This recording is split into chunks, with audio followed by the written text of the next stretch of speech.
There's no feeling more intense than starting over. If you deleted your homework the day before it was due, as I have, or if you left your wallet at home and you have to go back after spending an hour in the commute. If you won some money at the casino and then put all your winnings on red but it came up black. If you got your best shirt dry cleaned before a wedding and then immediately dropped food on it. If you won an argument with a friend and then later discovered that they just returned to their original view. Starting over is harder than starting up. If you're not ready for that, like if you've already had a bad day, then what you're about to go through might be too much. Feel free to go away and come back. I'll be here. Alright, thanks for coming with me on this trip. I'll understand if you have to take a break at any point. Just find a safe place to stop and quit the game. And don't worry, I'll save your progress, always. Even your mistakes. This game is a homage to a free game that came out in 2002, titled Sexy Hiking. The author of that game was Jazuo, a mysterious Czech designer who was known at the time as the father of B games. And B games are rough assemblages of found objects. Designers slap them together very quickly and freely, and they're often too rough and unfriendly to gain much of a following. They're built more for the joy of building them than as polished products.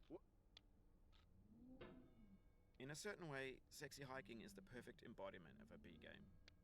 It's built almost entirely out of found and recycled parts, and it's one of the most unusual and unfriendly games of its time. In it, your task is simply to drag yourself up a mountain with a hammer.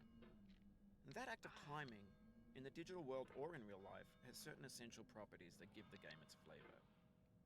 No amount of forward progress is guaranteed. Some cliffs are too sheer or too slippery. And the player is constantly, unremittingly in danger of falling and losing everything. Anyway, when you start Sexy Hiking, you're standing next to this dead tree that blocks the way to the entire rest of the game. It might take you an hour to get over that tree, and a lot of people never got past it. You prod and you poke at it, exploring the limits of your reach and your strength, trying to find a way up and over. And there's a sense of truth in that lack of compromise. Most obstacles in video game worlds are fake. You can be completely confident in your ability to get through them once you have the correct method or the correct equipment or just by spending enough time. In that sense, every pixelated obstacle in Sexy Hiking is real. The obstacles in Sexy Hiking are unyielding, and that makes the game uniquely frustrating. But I'm not sure Jazuo intended to make a frustrating game. The frustration is just essential to the act of climbing, and it's authentic to the process of building a game about climbing. A funny thing happened to me as I was building this mountain.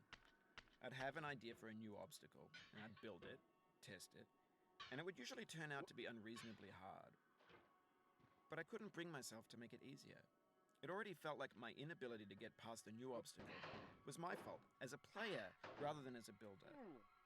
Imaginary mountains build themselves from our efforts to climb them, and it's our repeated attempts to reach the summit that turns those mountains into something real. When you're building a video game world, you're building with ideas, and that can be like working with quickset cement. You mold your ideas into a